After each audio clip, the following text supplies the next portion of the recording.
On today's show, the Obama administration plans a big investment to build EV charging stations. Ford makes it easier to develop apps for Sync 3, and why automakers don't want you to modify your own car. All that and more coming right up on Autoline Daily.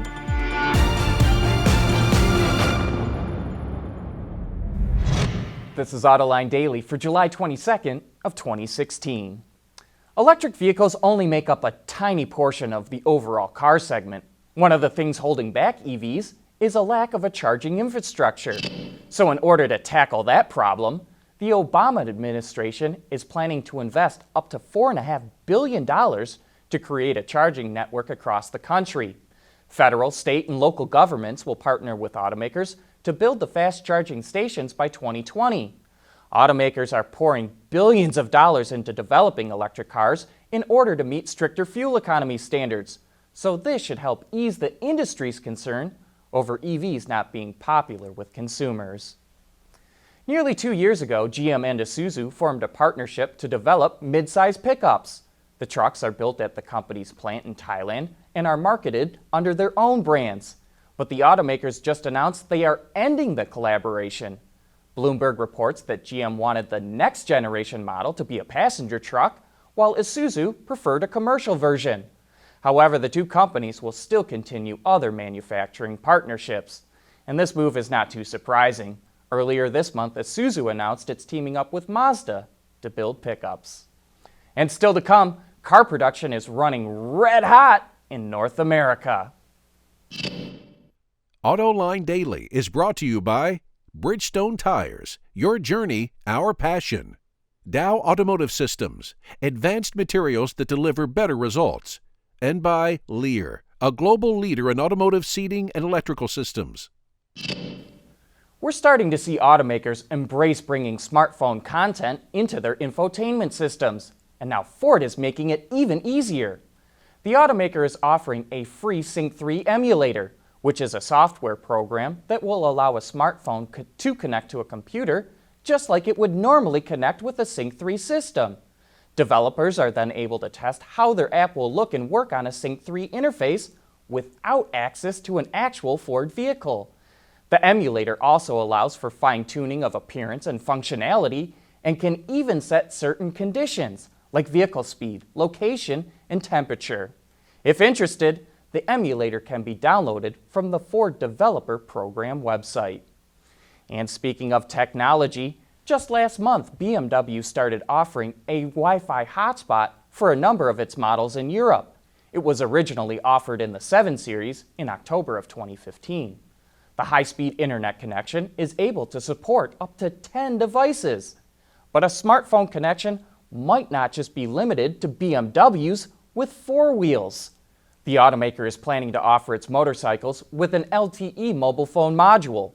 In the future, the technology could be linked to a bike's central display screen, which could include navigation systems that also display safety information.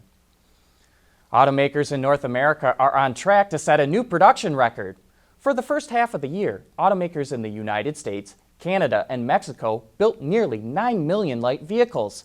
That's up 2.6% from last year.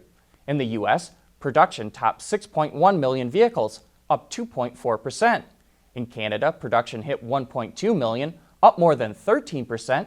But in Mexico, production was actually down 3.6% from the year before to 1.6 million vehicles. Mexico makes a lot of passenger cars, and it seems to be taking a hit at the moment as the market gravitates to pickups, SUVs, and CUVs. And that is a trend we're seeing across the region. Car production is on the decline, while truck production is soaring. Coming up next, a look at why automakers don't want you to modify your own car. For the people at Dow, racing is a sport and a science. We enjoy one and learn from the other. But like most competitive people, we like winning at both. This is the human element at work. Dow. Last year, the auto industry launched an effort to use a copyright law to prevent enthusiasts from modifying or repairing their own vehicles, arguing that today's cars are too complex and dangerous for outsiders to work on. But the U.S. Copyright Office ultimately sided with consumers. On Autoline this week, Jennifer Dukarski, a lawyer at the law firm Butzel Long, explains the reason why OEMs lobbied for that ruling. I think they're going after the protection to block out other competitors from using the same type of code. At this point, if you're a supplier and you've created a base code that runs your component, whether it's something in the infotainment system, whether it's a telematics component, if you lock down some software and algorithms that are going to set everything, your system, you want to protect that and lock it down. So maybe they're not protecting it against the eco-modders, but they sure don't want the competitor to have it.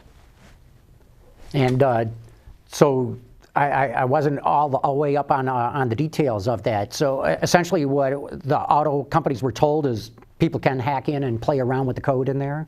Well, the car companies really wanted to zealously protect their code, and anyone who either plugs in an aftermarket device, anyone who is a car shop of their own who wants to plug in to try to get the diagnostic codes or modify any of the codes as somebody who wanted to boost up their performance, really couldn't under copyright because they were actually modifying the copyright, creating what in terms they call a derivative.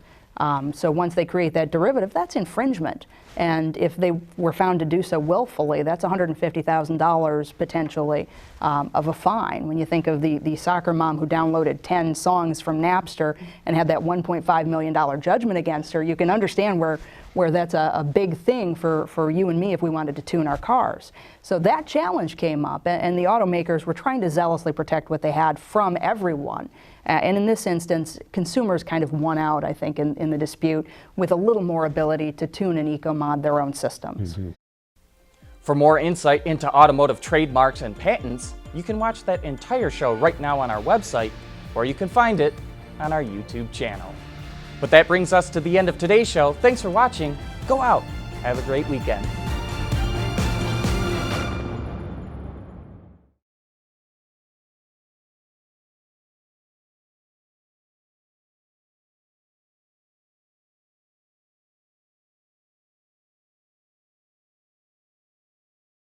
Wards is the industry leader for news, data, and analysis. That's why companies across the globe subscribe to our premium service, maybe even your own. Log in for subscriber access now. Check your company's intranet for details and rely on wardsauto.com to keep you informed.